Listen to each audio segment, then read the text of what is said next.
Good morning, ladies and gentlemen, and welcome back for day 2 of the 2020 RMB Morgan Stanley Investor Conference. We hope you had a productive day yesterday and that the insights gleaned so far have been valuable. This morning, we're going to delve a little bit deeper into South African political economy with a discussion about the policy imperatives and the role of business, government, and labor in the post-COVID world. It's a discussion I've been looking forward to for a long time, and I'm thrilled to share the stage this morning with Bernstein, Executive Director at the Centre for Development and Enterprise in Johannesburg. Anne, thank you for joining us. I'd like to hand it over to you now, following which we'll open up for engagement with the audience. Thank you very much, Andreas, and good morning, everybody. I'm delighted to be here today. It's always a privilege to be with one of South Africa's great companies. So I'm going to try and cover quite a big field today, and I'm looking forward to the question and discussion session afterwards. I'm going to talk about reform and recovery and argue that it's time for some bold choices. So where are we in South Africa today? Unfortunately, we see an escalating economic, fiscal, and social crises all around us, all of which have been exacerbated by poor decision-making and implementation. We have different ministries that approach South Africa's challenges in different or contradictory ways, from the National Treasury, which wants to cut spending, to the Department of Public Enterprises that wants to fund SAA, to the Department of Social Development that wants a basic income grant for every adult. We see state capacity demonstrably weak and riddled with corruption. We have experienced, hopefully, the most intense part of the lockdown, but it witnessed irrational government decision-making in some areas with serious consequences for the economy and for jobs. And there is no significant progress on a reform agenda, with important delays from energy generation to broadband having been the norm. So it's, I think, relevant to ask, quo vadis, South Africa? And I'm going to talk about a range of issues dealing with reform and recovery, and then growth and employment, and then come on to South Africa and its future. So let me briefly say something about the National Treasury. Its supplementary budget was issued at the end of July. The depth of the cut proposed was, in the view of many analysts, not plausible and possibly even not desirable. The reform program that they issued in August 2019 has been deferred to October this year and the medium-term budget policy statement.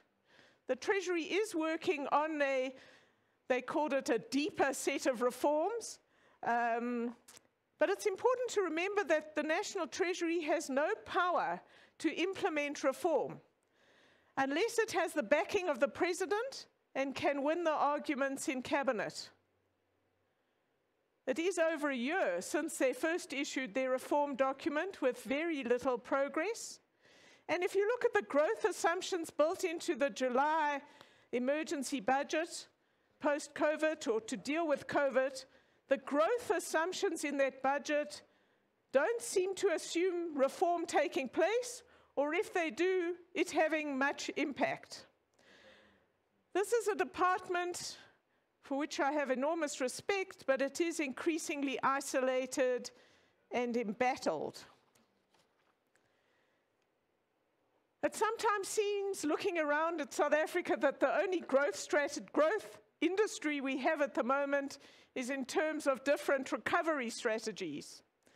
So there are individuals, organizations all over the political map coming up with their proposed recovery strategy.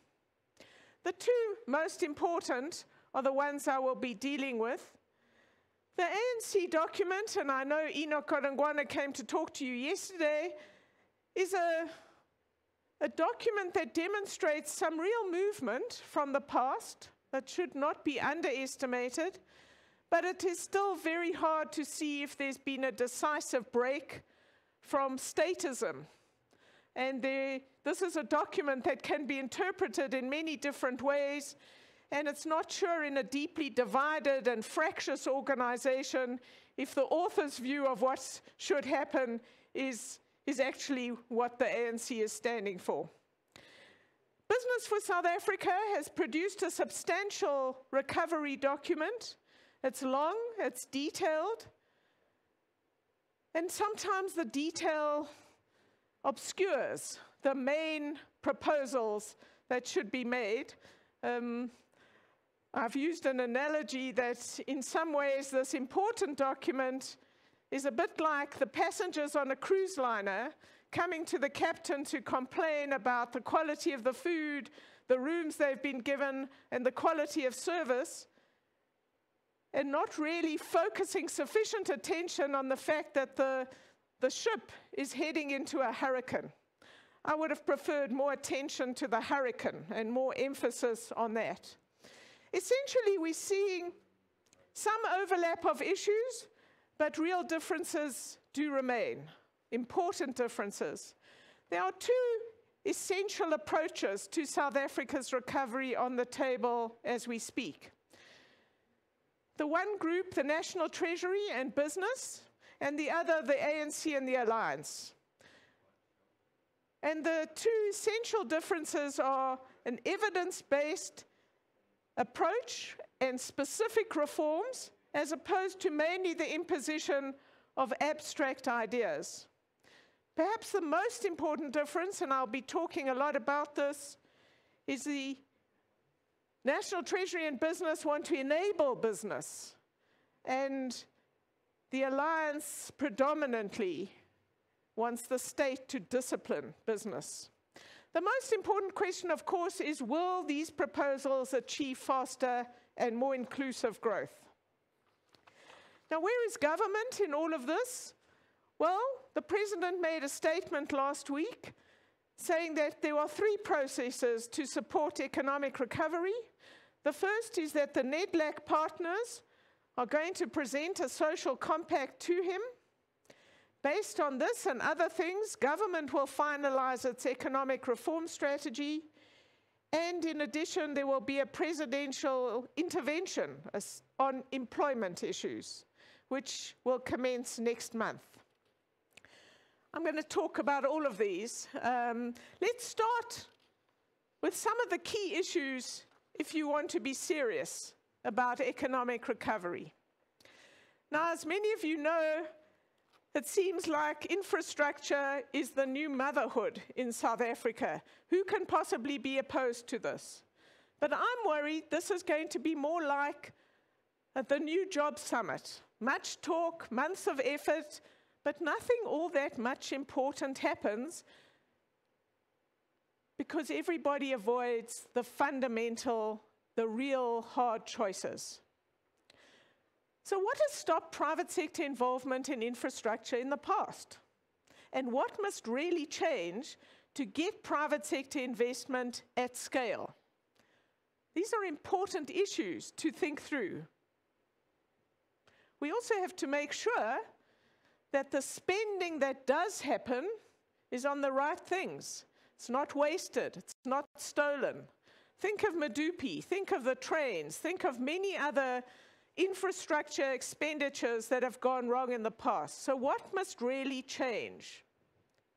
And then financing this infrastructure is not without risk. If we're going to take foreign money to assist domestic capital to fund infrastructure, this has risks of its own. And we have to make sure that the infrastructure we build will deliver results so that we can pay back the loans. The last question is, how do you decide which infrastructure has the highest returns? What are our priorities when it comes to infrastructure? Are we going to focus on social infrastructure, which is a large part of what the the ANC document talks about, or economic infrastructure?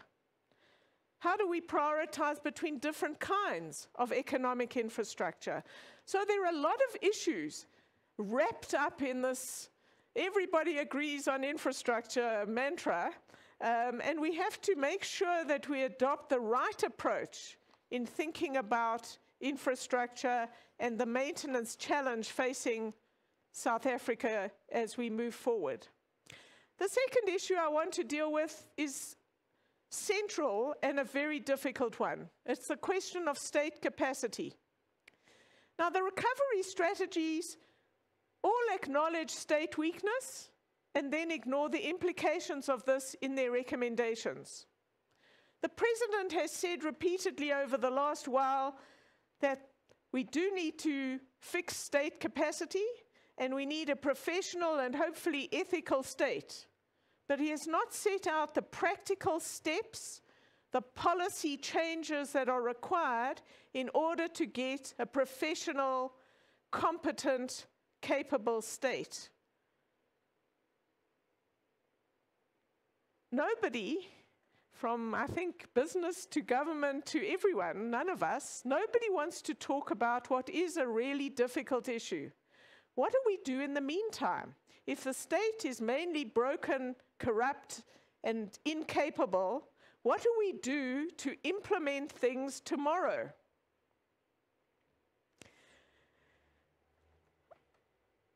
The truth is that government's policy bandwidth has been overwhelmed. It's the product of enormous weakness in processes, people, and judgment created by 12 years of ANC misrule throughout the last period.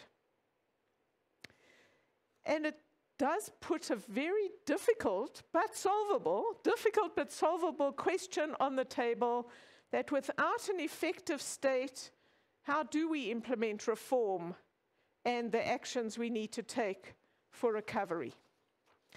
My third issue concerns corruption.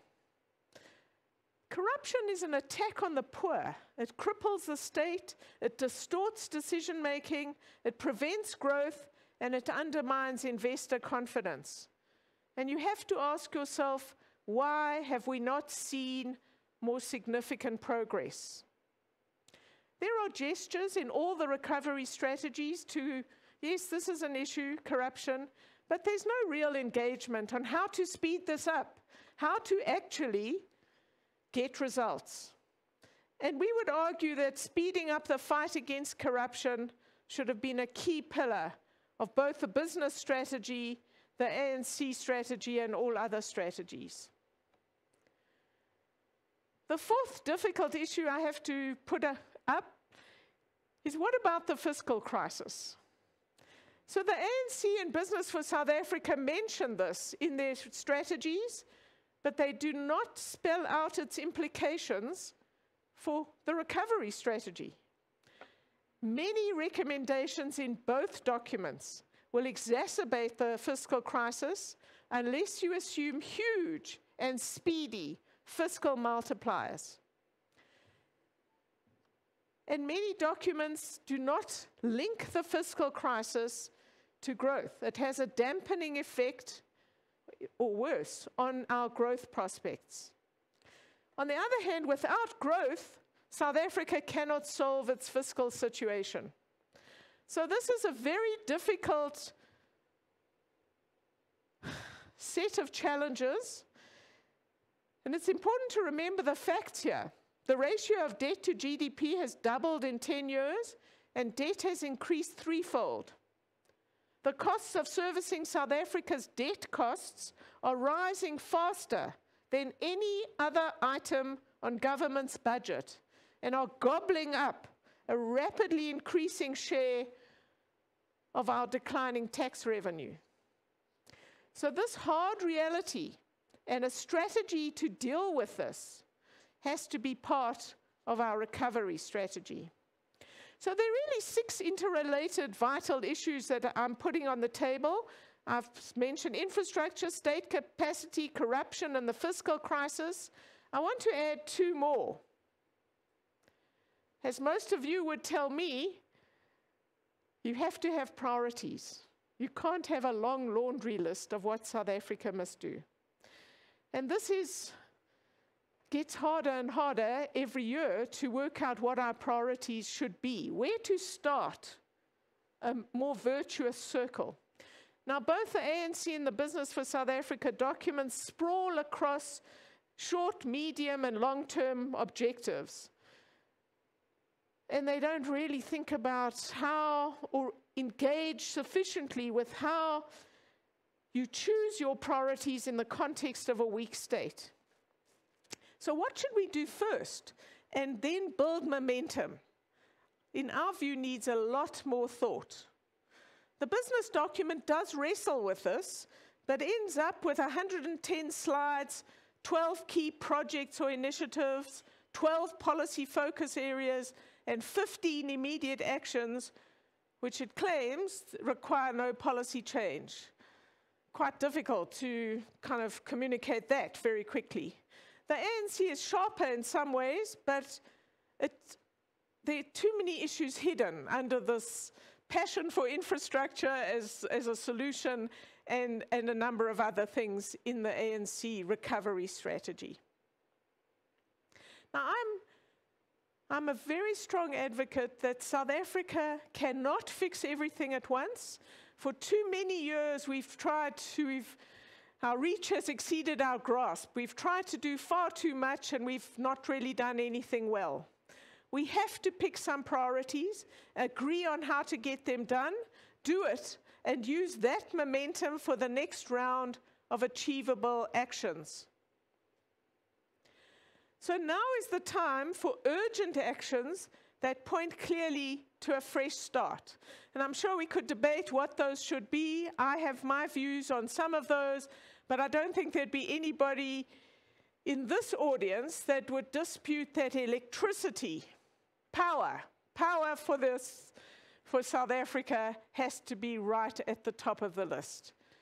Frankly, without power generation that is sufficient for our needs, how on earth are we going to grow this economy?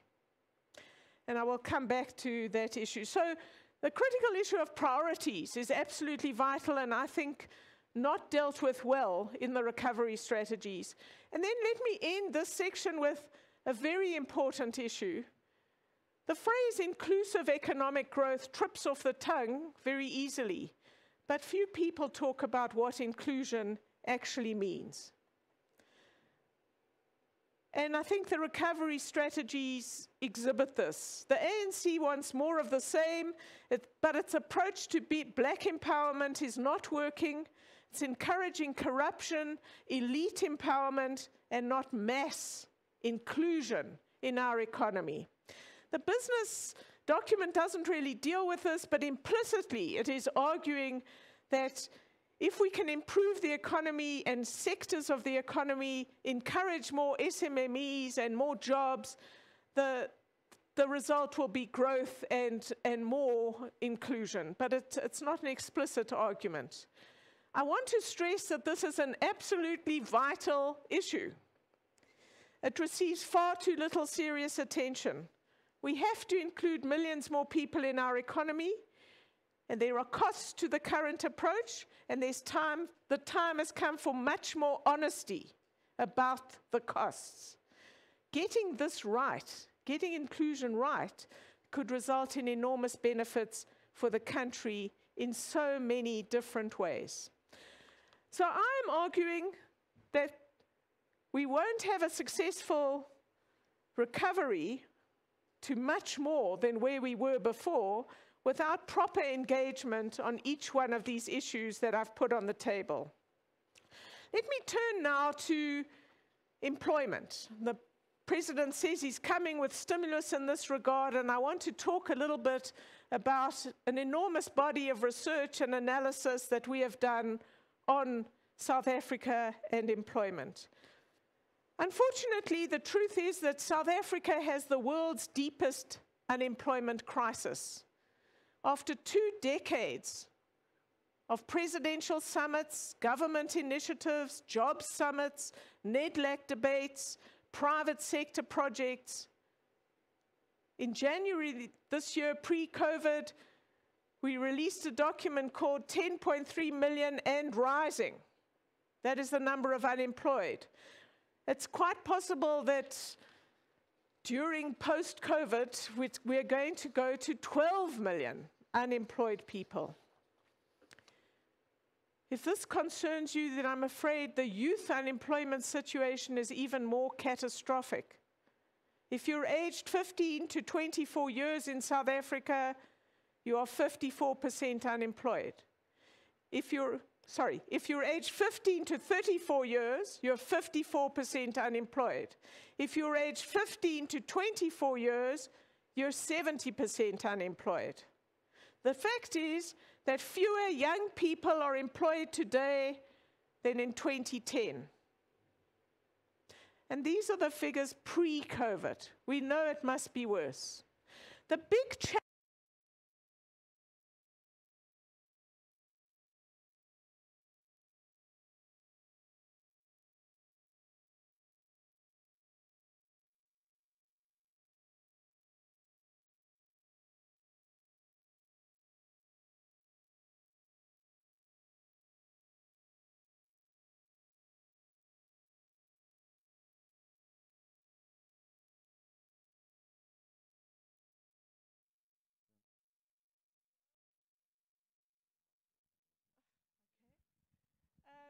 they often live in households or communities where nobody works, and they often live in remote places where there are no economic prospects or job prospects.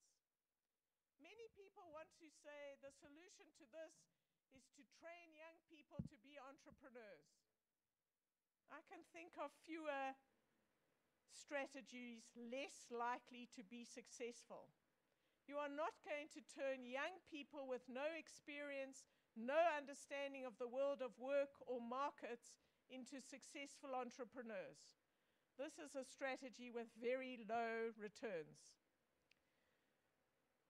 South Africa's economy and the rules of our economy have created a situation where the costs of employing young people are too high relative to what they can produce. And there is a reasonable expectation among employers that those costs will go up. And you have to then ask, if you're an employer, why would you hire a young person? Everybody in South Africa, this is a very strange situation. I'm being molested while trying to give a talk. I'll just talk from this. That's fine. Okay. So, everybody in South Africa wants to avoid and circle around the only real solution to our unemployment catastrophe. We have to get millions more people into employment. How do we do this? We have to change the South African economy. We need much faster growth and a much more labor-intensive economy. We have to upskill young people for work. This means we need to be serious about the quality of education in our schools. It's appalling that South Africa is one of the worst performers in the world and not at least in the middle of our global peers, because we certainly spend enough money. But we also need to look at our skills and training, which is certainly not world-class or performing effectively either. And then we have to connect young people to jobs. The wrong approach is the one for the last 2 decades.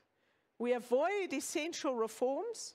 We focus attention in government and business on ad hoc projects and initiatives, none of which can reach the scale that's required, and we divert energy away from fundamental reform, and we divert resources and focus. The result is that unemployment deepens because we keep doing this. We are calling for a new approach to the jobs crisis. Policy reform has to be front and center of this new approach. There are two areas where we need some fundamental reforms. The first is we have to increase the rate of growth, and that requires a set of reforms. And the second is we have to change the rules of the South African economy to make it much easier, more incentives for employers to hire labor. We've got to stop pretending we're dealing with this issue when we avoid these reforms. Nothing else will work at scale. The very best, the most sustainable, and the intervention most likely to have to go to scale are firms. So we need not projects. We need lots and lots and lots of new firms. We need our existing firms to expand, and we need to encourage them to hire more workers. It's also fundamentally important to accept the hard reality that a low-wage job is a better first step than no job at all. So politically difficult decisions have to be taken. The country has to become serious about the ever-growing jobs crisis. Not talking about it, but actually changing what we do. Government has to change the terms of the national debate on growth, on inclusion, and on a labor-intensive economy. This will not happen unless we have leadership, political will, and astute political management. And I think business can play a more strategic role in this area as well. So we have to stop fiddling.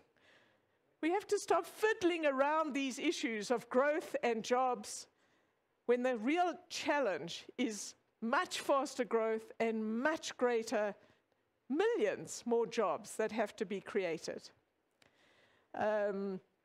We have to prioritize reforms necessary for faster growth. We have to reform the labor market. And I think in the context of the terrible situation that many South Africans are facing because of COVID, the lockdown, and so on, we have to look again at our public works programs, reform them because there are some problems, but also expand them. Let me turn now to my final section about South Africa and its future. South Africa has all the potential to be a great African lion, but somehow it always disappoints. And we are now in a cycle of decline that is speeding up in a very worrying way. The country cannot make progress if we continue along the same lines. We have to rethink the attitudes and policies that have brought South Africa to this sorry state. And fiddling on the edges, tweaking old policies will not do the job, as the past 2.5 years have demonstrated yet again. The most important issues that need to be rethought relate to the state, governance, and the role of markets and the private sector. Our state is weak, it is corrupt, it is ineffective. At the same time, South Africa has a strong private sector that could be even more impressive if it were not restrained and held back by policymakers' unjustified belief in the merits of a commandist developmental state. Now we need a state, a capable state, and the state can and must be fixed. But it's important to accept that this will take years, time we do not have. In every sector of our economy, whether it's agriculture and land reform, in local government, in urban development, in food distribution, in textbook distribution, or wherever you look, we have to free up private sector actors in competitive markets who are the only capacity South Africa now has to build a bridge away from disaster. Look at energy. The mines have excess capacity. The independent power producers would be able very quickly, the existing independent power producers could expand production of energy very quickly. We have to think differently and bring in the private sector. There will be no recovery, I'm afraid, if governments' anti-business attitudes and policies persist. The government business has to change. We need a state that seeks to enable business growth, not one that sees itself as being responsible for disciplining capital. And there are some very worrying remarks in the ANC document about COVID-19 being an opportunity for a greater role for the state. Now, what business has done so far during COVID has been very impressive in many dimensions. It's mobilized quickly, and it has produced a substantial document on how South Africa needs to reform if our existing sectors of the economy are to do much, much better. But in my view, something important is missing. Business needs also to make the case for a market-centered, private sector-driven strategy for recovery, growth, and inclusion. The case for a private sector-led approach to South Africa's recovery is not evident to many outside of business.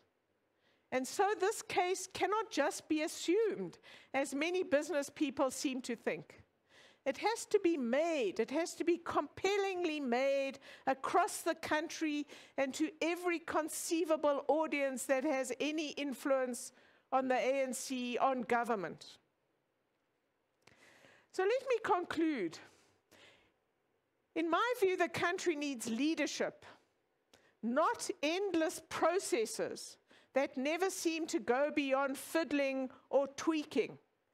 And you can see why. If you say those NEDLAC social partners, big business, big government, big labor, or parts of it, have to make a deal, well, they're the people in the room, and they're going to make a deal that they can live with. And the people who are not in that room, small business, the unemployed, potential new investors, they're not there to make their case. So we get a lowest common denominator approach from all this processing. What's vital is presidential leadership. And compacting without leadership is not going to produce the results we need. South Africa is in trouble. And we have to ask, can business make the case for market-based reform much more persuasively?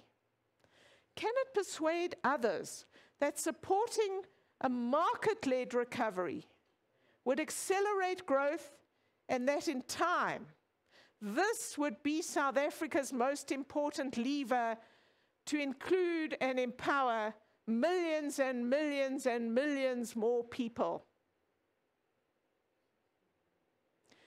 Can the president be persuaded and supported to lead and put national interests ahead of ANC and alliance unity?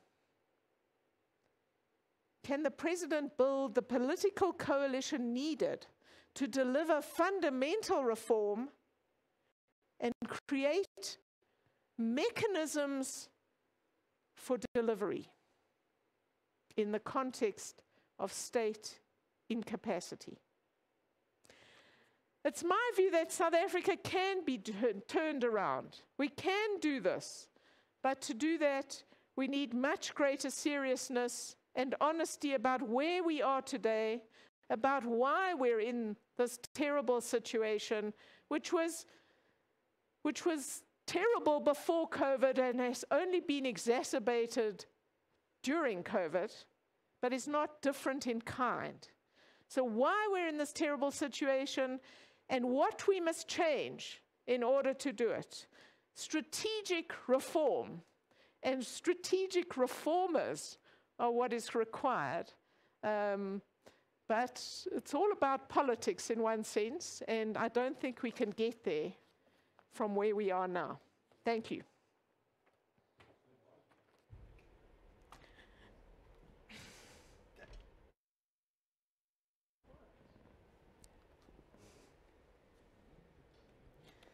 And thank you very much. Those were very well considered comments, great structure in your arguments. Thank you very much. Appreciate all your color and insight that you provided. Let me kick off our discussion. We have about 10, 15 minutes worth of discussion that we can get through. We do have some questions coming in from the audience which we will address. Let me ask first about some of the arguments that you've made, both today and in your writings, about the importance of public and private partnerships, the aggressive confrontation of corruption, and a more determined focus on labor-absorptive growth policies. I mean, some of this has really featured in the countless number of growth plans that the ANC has put out over the years. But yet, it never seems to get past the discussion phase. And so my question is, why do you think that is? I mean, what is hampering the actual execution of these, in many instances, very solid policies? Well, Andreas, I'm not one who talks a lot about public-private partnerships as the solution. As you can hear this morning, I'm saying that we need to be crystal clear about what the role of the state is and what the role of markets is. And this is complicated because our state is so weak at the moment. But basically, I'm in favor of a state that is excellent at doing its job, which in the economic sense is providing or ensuring the provision of public infrastructure and goods at affordable prices and efficiently, and then freeing up markets, regulated carefully, in order to let companies compete to do all sorts of things. But that's not been the approach in South Africa up until now. And what happens is everybody wants to ignore the fundamentals, and then they say, oh, we've got a partnership between big business and government. Generally, they don't have a partnership, and most people don't then think about how this is actually going to happen. So I'm not opposed to public-private partnerships, but we've done very few. You can barely see them on the graph for the last 10 years. So I think we've got to accept that South Africa is in a very, very serious and negative situation, and to continue with things as they've been pre-COVID is going to just deepen the crisis. We have to change how we think about building a much more competitive economy, much more flexible, vibrant, and job-rich, and building a state that can actually keep me safe at night and fix the potholes, and it doesn't aspire to a state mining company, a state bank, and a million other things when they're totally incompetent to do what is their basic job. The third thing is we've been spending far more than we should have. And for years now, we've based our projections on optimistic assumptions about growth, and we end up having less growth, but we never adjust our expenditure. So the fiscal situation is also dampening our chances of economic growth and recovery. Sure. No, there's obviously going to be that feedback loop between risk premium and actual growth outcomes. Given these comments, something that concerns me is that it's coming across as if the view is that we're dealing with an incapable state. Right? We'd like it to be the enabler and for the private sector to do the work, but it comes across as if the state is seen as somewhat incompetent in that way. And so, in my mind, that's almost a binding constraint. I'm not sure how you get around that, other than a complete sort of overhaul of the state or a regime change where this notion of leaning much more heavily on the private sector actually comes in. And I don't know if do you get the sense that that's where we're headed? It doesn't seem to me as if ideologically that's the favored approach at the moment. Look, let's start at the beginning of that. South Africa still has parts of the state that work really well. The South African Reserve Bank, the National Treasury, our judiciary, some problems, but the judiciary works well and is independent. And there are probably pockets of excellence that we don't know about. Okay. But other than that, and overall, we really have to accept a very hard thing, which is that the state has been dramatically crippled. So people were surprised when, PPE that business had funded through the Solidarity Fund was stolen or didn't reach where it was supposed to go, or procurement for COVID was completely corrupted. I wasn't. What did you think? Why didn't people think about this before? Because we know that we don't have to just deal with the Gupta-type industrial-scale state capture. We have to deal with common and garden corruption, which is throughout our governance system now, unfortunately. So I'm saying be honest about where South Africa is now. Secondly, I'm saying, but we do have capacity. Take land reform. If you said, let's take the land the mining companies are willing to give us for free, let's take the state land, of which is enormous amounts of land, and let's look at how we use the capacity of our commercial agricultural sector, many bodies of which have already started effective land reform or are offering to do land reform. To pin your hopes on the department is crazy. So you have to say, and that I think is one of my big messages, South Africa is very unusual in the developing world. We have a robust private sector, and what I didn't talk about today, which is also unusual, is we have a system of cities, which is very unusual in developing countries. So it's not like everyone's packing into one city and overwhelming it, like in Thailand or many other places. We have, I wouldn't say 8 metros, but there are probably 5 that are functioning reasonably well, and we could build on that. We could build on that strength for South Africa, but we don't.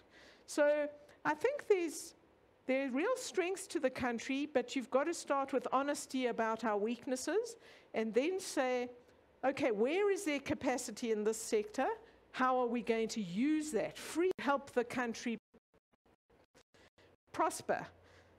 Why we don't use the capacity for power generation in the private sector is beyond me. Why we've made such a mess on land reform, beyond me. The private sector has offered again and again and again to get involved and to help the country move forward. So I think the other thing I just want to mention is South Africans themselves are doing things in spite of the state. So we'll be bringing out a document quite soon about individuals in urban areas who are turning themselves into landlords. It's ironic, the poor need to have bigger houses than the rich because the poor can then sublet and get income to help pay for the kids' schooling and whatever by being a landlord. And this is happening in the inner suburbs of big cities and maybe some other towns, we don't know. And this is great. We should facilitate this. We should encourage more of this, bringing people close to economic opportunity. And it doesn't need a great, big, heavy state to do that. So I think I'm saying if we keep doing what we've always done, where we just tweak around, the sort of a statist approach to development, we will continue to fail.